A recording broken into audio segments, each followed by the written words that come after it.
दोस्तों, एक लड़का पटना के रेलवे स्टेशन पर चाय और पकौड़ा बेचने के लिए एक ट्रेन का इंतजार कर रहा था, जो ट्रेन पटना से दिल्ली जा रही थी।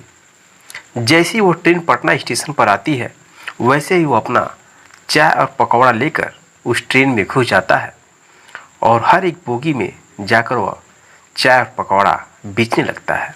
वह बोलता है, चाय ले लो, चाय ले लो, पकौड़ा ले लो, पकौड़ा ले लो। दोस्तों, कोई पकौड़ा लेता है तो कोई चाय लेता है। वो हर एक बोगी में जाकर अपना चाय और पकौड़ा बेच रहा था। उसी बीच में उस ट्रेन में एक लड़की होती है। वह लड़की भी उस लड़के को आवाज़ देती है, भैया मुझे भी थोड़ा पकौड़ा दे दो। दोस्तों, वो लड़का पकौड़ा देता है और वह लड़की जैसे ही उस लड़के के हाथों से पकौड़ा लेती है, वैसे ही वह लड़की उस लड़के को पहचान जाती है। लेकिन दोस्तों, वह लड़का उस लड़की को पहचान नहीं पाता है, क्योंकि लड़की दुपट्टा से अपना चेहरा ढकी हुई थी। मेरे दोस्तों, वह लड़का और कोई नहीं, उस लड़की का तलाकशुदा पति था।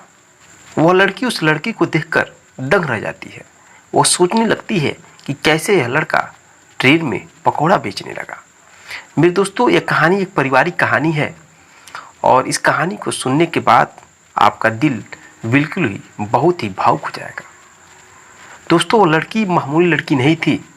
तलाक होने के बाद वह पढ़ लिख करके एक एसडीएम बन जाती है और एसडीएम की ट्रेनिंग देने के लिए वह दिल्ली जा रही थी उस ट्रेन से। जब इस बात की जानकारी उस ट्रेन में बैठे सभी लोगों को मालूम चलता है, तो सबके रोंगटे खड़े हो जाते हैं।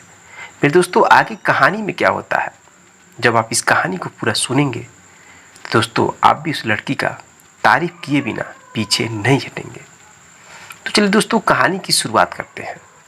नमस्कार दोस्तों, मैं हूं संतोष। आप सभी का स्वागत करता हूं अपने इस यूट्यूब चैनल में। मेरे दोस्तों, आज की जो सच्ची घटना है यह पटना राज्य की है। वहां का रहने वाला राहुल नाम का एक लड़का होता है और राहुल के घर से लगभग 5 किलोमीटर की दूरी पर एक लड़की होती है, जिस लड़की का नाम सीमा होता है। दोस्तों, सीमा के 4 बहनें थीं और सबसे बड़ी बहन सीमा थी, जो काफ़ी पढ़ने लिखने में होशियार थी। वो हाई स्कूल की एग्ज़ाम देती है, अच्छे नंबरों से पास होती है। इंटर की एग्ज़ाम पास करती है अच्छे नंबरों से और वो ग्रेजुएशन भी फाइनल कर लेती है। वो अपने माँ बाप से कहती है कि मैं पढ़ लिख कर कुछ बनना चाहती हूँ।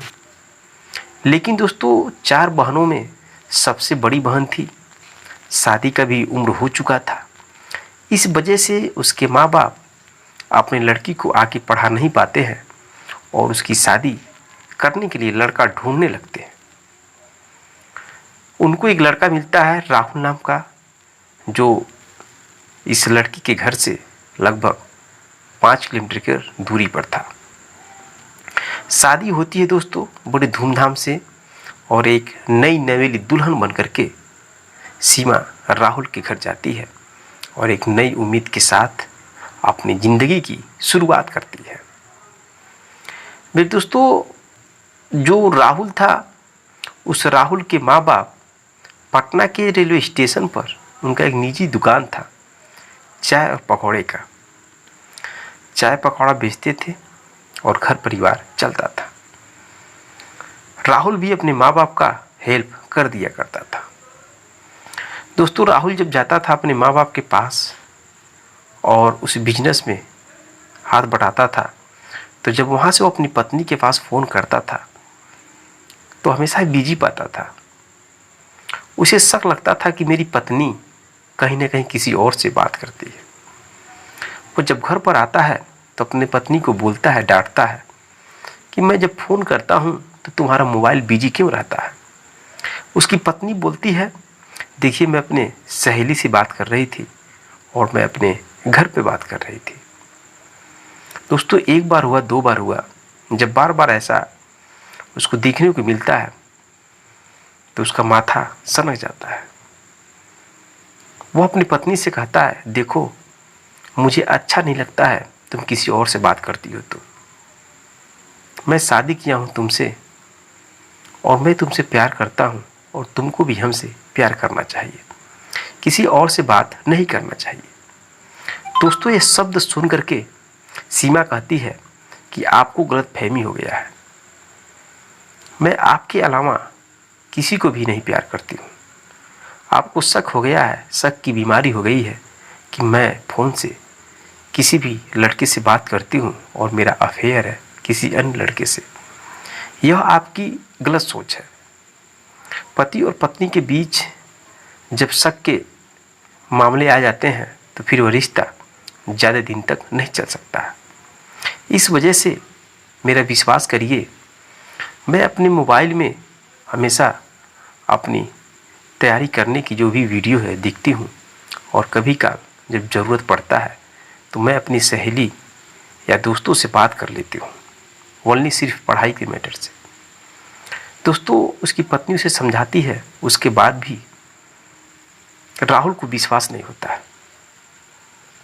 इधर जो सीमा है वो दोस्तों आगे तैयारी कर रही थी यूपीएससी की, इस वजह से वो हमेशा मोबाइल में बिजी रहती थी। कभी कभी दोस्तों उसका पति राहुल उसका मोबाइल छीन लेता था और 2-2 दिन तक नहीं देता था। इस वजह से सीमा को बहुत प्रॉब्लम होता था पढ़ने में, लेकिन उसका पति नहीं समझ पा रहा था। उसके अंदर गलतफहमी बैठ गया था कि मेरी पत्नी किसी अन्य लड़के से बात करती है, और जब मैं उससे पूछता हूँ तो बड़ी चालाकी से वो बात करके किनारे हट जाती है। दोस्तों, ऐसे यूं दिन गुजरता गया और धीरे धीरे उन दोनों के बीच खटपट होने लगा। वो अपनी पत्नी को एक दिन डांट दिया, बोल दिया, तो पत्नी वो डिस्टर्ब हो गई, मोबाइल भी छीन लिया। वह अपने माँ बाप का फ़ोन करती है और कहती है, पापा मैं अब राहुल के साथ नहीं रह सकती, क्योंकि ये मुझे बहुत परेशान करता है और मेरे ऊपर शक करता है। मैं यूपीएससी की तैयारी करती हूँ और मुझे मोबाइल बहुत ज़रूरी होता है, और मैं मोबाइल से हमेशा बिजी रहती हूँ। अपने दोस्त से, अपनी सहेलियों से जो भी क्वेश्चन पूछना होता है तो मैं बात करती हूँ, तो मेरे पति मेरे ऊपर शक करते हैं। लाख समझाने के बाद भी मेरा पति मेरी बातों पर विश्वास नहीं करता है। यह बात सुनकर के दोस्तों सीमा के मम्मी पापा समझाते हैं, बेटी देखो, हर एक परिवार में ऐसा होता है, शादी होने के बाद पति और पत्नी को एक दूसरे की बातों को समझकर, परहेज कर, धैर्य रख कर रहना चाहिए। ऐसा नहीं है कि किसी भी संसार में जो पति और पत्नी है उनके बीच झगड़ा न हो। लाख समझाने के बाद भी दोस्तों जो सीमा है वो नहीं मानती है। कुछ दिन तक फिर इंतज़ार करती है, अपने पति को सुधरने का मौका देती है, लेकिन दोस्तों उसका पति नहीं सुधरता है। कुछ दिन के बाद जब सीमा के मम्मी पापा राहुल के पास फ़ोन करते हैं और कहते हैं कि बेटा तुम मेरी बेटी पर हमेशा शक करते हो और मेरी बेटी ऐसा नहीं है, वो यूपीएससी की तैयारी करती है, इस वजह से मोबाइल में बिजी रहती है, और आपको लगता है कि मेरी लड़की किसी गैर लड़के के साथ अवैध संबंध है। यह आपकी गलत सोच है, आप गलतफहमी में जी रहे हो। जब शक आपके अंदर बैठ गया है तो परिवार ज़्यादा दिन तक नहीं चल सकता। दोस्तों, जब ये बात सुनता है राहुल तो और गुस्सा हो जाता है। वो सोचता है कि मेरी पत्नी मेरा शिकायत कैसे कर दी। इस वजह से वह दुकान चलाकर जब शाम को आता है तो दोस्तों अपनी पत्नी को मारने और पीटने लगता है। इस वजह से पत्नी उसकी बहुत तेज गुस्सा हो जाती है और घर से निकल जाती है, अपने मायके चली जाती है। आने के बाद वह सीमा अपने माँ बाप को सारी बातें बताती है और पहले से सब बातें बता चुकी थी। फिर दोस्तों वह अपने ससुराल लौटकर नहीं जाती है। उसका पति राहुल कोशिश भी करता है, लेकिन दोस्तों वह नहीं जाती है। इस वजह से दोस्तों उन दोनों के बीच तलाक हो जाता है। तलाक होने के बाद इधर जो सीमा है वो अपनी तैयारी करने लगती है। उसके माँ बाप को भी बहुत बुरा लग रहा था कि मेरी बेटी की शादी हुए अभी बहुत ज़्यादा दिन नहीं हुए और बेटी मेरी आ गई घर पे। गांव के लोग तरह तरह के ताना मार रहे थे कि सीमा का कहीं किसी और के चक्कर में थी, इस वजह से उसका पति उसे छोड़ दिया। दोस्तों, बहुत कुछ सुनने के लिए मिल रहा था, लेकिन सीमा उन सब बातों को अपने दिमाग में न डालकर अपनी तैयारी में लग जाती है और अपनी तैयारी शुरू कर देती है। दोस्तों, पढ़ते पढ़ते वह कई एग्ज़ाम देती है और कभी फेल होती है, कभी पास होती है, लेकिन फाइनल रिजल्ट तक वह नहीं पहुंच पाती है। कई सालों की मेहनत करने के बाद उसका एग्ज़ाम निकल जाता है, वह एसडीएम बन जाती है। 5 साल के बाद दोस्तों वह एसडीएम बन जाती है और एसडीएम बनने के बाद जब उसके घर में इस बात की जानकारी होती है तो पूरे परिवार के लोग बहुत ही खुश हो जाते हैं। इसकी जानकारी जब गांव वालों को लगता है तो गांव वाले लोग भी बहुत खुश होते हैं और सब लोग कहने लगते हैं कि हमारी गांव की लड़की नाम रोशन की है, हमारे गांव का इज्जत मान सम्मान बढ़ गया है क्योंकि हमारे गांव की लड़की एसडीएम बन चुकी है। दोस्तों, सब लोग बहुत ही प्रशंसा करते हैं उस लड़की का और खुशी का कोई भी ठिकाना नहीं होता है सीमा के माँ बाप का। दोस्तों, सब लोग बहुत खुश हो जाते हैं और जो सीमा है वो ट्रेनिंग पूरा करने के लिए पटना से वो दिल्ली जा रही थी।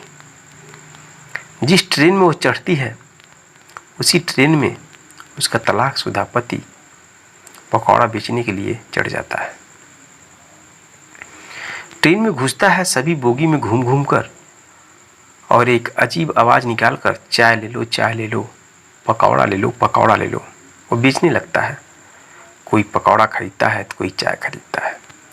उसी बीच में सीमा भी उस लड़के को कहती है, भैया मुझे भी पकौड़ा दे दो। सीमा उस लड़के से पकौड़ा लेती है।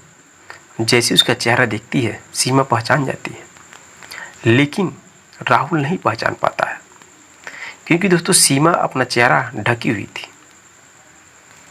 जब सीमा को लगता है कि मेरा पति ट्रेन में पकौड़ा बेच रहा है तो उसको बहुत अजीब लगता है। वो समझ नहीं पाती है कि कैसे यह पकौड़ा बेचने लगा। मेरे दोस्तों, ट्रेन में लड़का अलग बोगी में निकल जाता है और इधर जो लड़की है सीमा वो उस लड़के का पीछा करने लगती है। धीरे धीरे उसके पीछे जाने लगती है। जिस बोगी में वो जाता है उस बोगी में पीछे पीछे जाने लगती है। लड़का देखता है कि लड़की मेरा पीछा कर रही है, वो कुछ नहीं भूलता है और आगे निकलता चला जाता है। फिर लड़का एक जगह जब रुक जाता है तो लड़की वहीं पर रुक जाती है। लड़की कहती है कि तुम दौड़ रहे हो, भाग रहे हो मेरी वजह से, तुम मुझे नहीं पहचान रहे हो लेकिन मैं तुम्हें पहचान रही हूँ। दोस्तों, ट्रेन में एक लड़का चाय बेच रहा है, पकौड़ा बेच रहा है, उसको थोड़ा अजीब लगेगा। वो पूछता है कि आप कौन हो मैडम, मैं तो आपको नहीं पहचान रहा हूँ। दोस्तों, सीमा जैसे ही अपना दुपट्टा अपने चेहरे पर से हटाती है वैसे ही उसको देखकर राहुल दंग रह जाता है क्योंकि सीमा का जो पर्सनालिटी है अब पहले से अलग हो गया था। सीमा कहती है कि तुम इस ट्रेन में पकौड़ा कब से लगे बेचने। तो दोस्तों, राहुल कहता है कि जब हमारे तुम्हारे बीच तलाक हो गया था तब करीब 6 महीने के बाद पापा मेरे एक्सपायर कर गए थे और तभी से मैं उनका दुकान संभालने के लिए मैं बिजनेस करने लगा।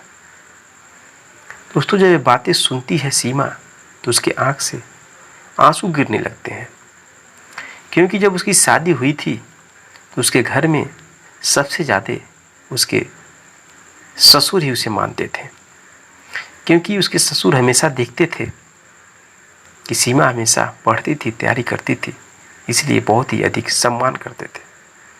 यह सोच करके दोस्तों सीमा रोने लगती है और कहती है अपने पति से कि माँ की तबीयत कैसा है, मैं माँ से बात करना चाहती हूँ। दोस्तों राहुल कहता है कि माँ भी ठीक है, माँ मेरे साथ हाथ बटाती है, अगर मिलना चाहती हो तो यहीं बगल में दुकान है, वहाँ पे मेरी माँ बैठी हुई है। दोस्तों सीमा उतर कर ट्रेन से अपने सास से मिलती है। सास को देखते ही गले लगाकर फूट फूट कर रोने लगती है। दोस्तों जैसे उसकी सासू माँ दिखती है वैसे वो भी रोने लगती है और उसके बाहों में भरकर उसे चूमने लगती है। दोस्तों सीमा कहती है माँ मैं एसडीएम बन चुकी हूँ और बड़े संजोग से इसी ट्रेन में मेरे पति चाय बेच रहे थे तो मुलाकात हो गई है। जब यह शब्द सुनती है राहुल की माँ तो बहुत खुश हो जाती है कि मेरी पतोह एसडीएम बन चुकी है। दोस्तों राहुल की माँ हाथ जोड़ लेती है अपने पतोह के सामने, कहती है बेटी मेरे लड़के को माफ़ कर दीजिए और उसे फिर से अपना लीजिए, क्योंकि मेरा लड़का सुधर गया है, अपना बिजनेस चलाता है और तुम्हारे बिना इसको बहुत ही अकेलापन लगता है। यह आज के बाद गलती नहीं करेगा और तुम फिर से अपनी ज़िंदगी में इसे अपना लो। दोस्तों जैसे बात सुनती है सीमा को समझ में नहीं आता है कि मैं करूँ तो क्या करूँ। सीमा के अंदर भी उस परिवार के प्रति प्यार भरा था, लेकिन वो समझ नहीं पाती है कि मैं करूँ तो क्या करूँ। जब वो अपनी सासू माँ की यह बात सुनती है तो कहती है माँ मुझे लेट हो रहा है और मैं ट्रेनिंग के लिए जा रही हूँ। ट्रेनिंग के बाद जब मैं आऊँगी तो आप लोगों से मिलूँगी, अपने घर में लोगों से बात करूँगी, तब मैं आपको बताऊँगी कि मैं राहुल के साथ रहना चाहती हूँ कि नहीं। इतना कहकर दोस्तों सीमा पैर छूती है अपनी सासू माँ की और वहाँ से चली जाती है। दिल्ली जाती है, ट्रेनिंग पूरा होता है। ट्रेनिंग पूरा होने के बाद वो अपने घर आती है। अपने घर आने के बाद उसके मम्मी पापा और जो बहन है सब लोग बैठे थे और वहीं पे दोस्तों सीमा कहती है अपने माँ बाप से कि मैं जब ट्रेनिंग के लिए जा रही थी तो रास्ते में ही ट्रेन में पकौड़ा बेचते हुए मेरा तलाकशुदा पति राहुल मिला था। मैंने उससे बात की और मेरे जो ससुर थे वही दुनिया को छोड़कर चले गए थे मेरे तलाक होने के बाद। मैं अपनी सासू माँ से मिली। सासू माँ जैसे मुझे देखी फूट फूट कर रोने लगी, मुझे अपनी बाहों में भरकर चूमने लगी और कहने लगी बेटी मेरे लड़के को फिर से अपना लो और एक नई ज़िंदगी की शुरुआत करो। मेरे बेटा आज के बाद कोई गलती नहीं करेगा।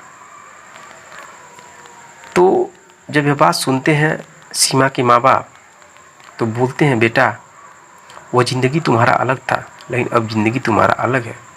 तुम एक एसडीएम बन चुकी हो, तुम्हारा स्टेटस अब अलग हो गया है। तुम्हारी शादी कहीं अच्छे लड़के से हो जाएगी और पहले की ज़िंदगी तुम छोड़ दो। दोस्तों जब बात सुनती है सीमा तो अपने माँ बाप से कहती है कि आप लोगों ने ही शादी कराया था राहुल से उसके साथ जीवन भर रहने के लिए और आज मैं फिर से उसे अपनाना चाहती हूँ तो आप लोग मुझे रोक रहे हैं। यह बात सुनकर दोस्तों उसके माँ बाप सोचने लगते हैं कि मेरी बेटी कितनी अच्छी है, उसके अंदर थोड़ा सा भी लालच नहीं है, क्योंकि आज के समय में दोस्तों ऐसी लड़की बहुत कम मिलेंगी कि शादी हो जाए और तलाक हो जाए और तलाक होने के बाद वह नौकरी पा जाए, हाई पोस्ट पर चली जाए और फिर वह अपने तलाकशुदा पति को अपनाना चाहे। ऐसा दोस्तों बहुत ही कम होगा। इस वजह से इस अच्छी सोच की प्रशंसा करते हुए उसके माँ बाप भी मान जाते हैं और उसी वक्त फ़ोन करती है सीमा, कहती है राहुल मेरे पापा तुमसे बात करना चाहते हैं। तो अपने ससुर से बात करता है। उसके ससुर बोलते हैं बेटा राहुल तुम कल मेरे घर आओ, और तुमसे कुछ बात करना है। अगले दिन दोस्तों राहुल पहुंचता है और पहुंचने के बाद उसके ससुर कहते हैं, बेटा मेरी लड़की तुमसे बहुत प्यार करती है और तुम्हें फिर से अपनाना चाहती है, लेकिन मैं अपनी बेटी का हाथ देने से पहले तुमसे कहना चाहता हूँ कि मेरी बेटी के साथ फिर दोबारा गलती मत करना, शक मत करना बेटा। मेरी बेटी भी तुम्हें समझाई थी और मैं भी तुम्हें समझाया था कि जब पति और पत्नी के बीच शक की बुनियाद आ जाती है तो फिर वह परिवार ज़्यादा दिन तक चल नहीं सकता। दोस्तों जैसे यह बात सुनता है राहुल, वैसे अपने सास ससुर के पैरों पे गिर पड़ता है, रोने लगता है, कहता मुझसे बहुत बड़ी गलती हो गई, आज के बाद मैं कभी भी नहीं शक करूँगा।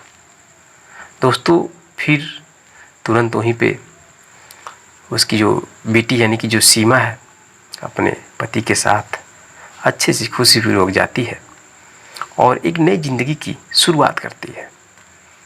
फिर दोस्तों यह रही कहानी। ऐसी कहानी समाज में बहुत कम मिलेगा, जैसा कि जमाना आप देख ही रहे हैं।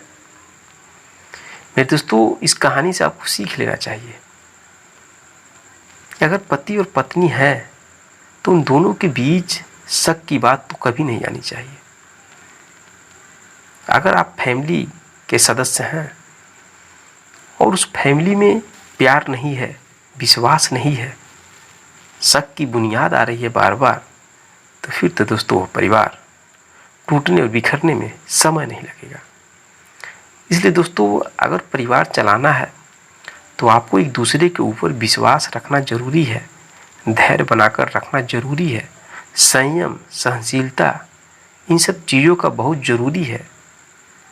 जब परिवार में सब चीज़ें नहीं पाई जाएंगी तो परिवार एक दिन टूट जाएगा, बिखर जाएगा। तो दोस्तों मैं आपसे रिक्वेस्ट करता हूँ कि एक फैमिली कहानी है और ऐसी घटना किसी के साथ ना हो। आपको यह कहानी सुनने के बाद अपने परिवार में झांकना चाहिए, कहीं आपके परिवार में कहीं शक की बुनियाद तो नहीं खड़ी हो रही है। ये कहानी सुनने के बाद आपको सतर्क होना चाहिए, जागरूक होना चाहिए, ताकि आपके अपने परिवार में अगर कोई भी सदस्य ऐसे कंडीशन से गुजर रहा है, किसी के ऊपर शक कर रहा है, तो उस शक को सच्चाई में बदलकर परिवार को आगे बढ़ाएं। किसी भी बात को लेकर अगर शक हो रहा है तो दोस्तों उसका निवारण तुरंत करना चाहिए, न कि अंदर शक को पालकर धीरे धीरे उस चीज़ को बड़ा करना चाहिए। जब वो बहुत बड़ी बात हो जाएगी तो फिर आपके अंदर विश्वास नहीं बन पाएगा।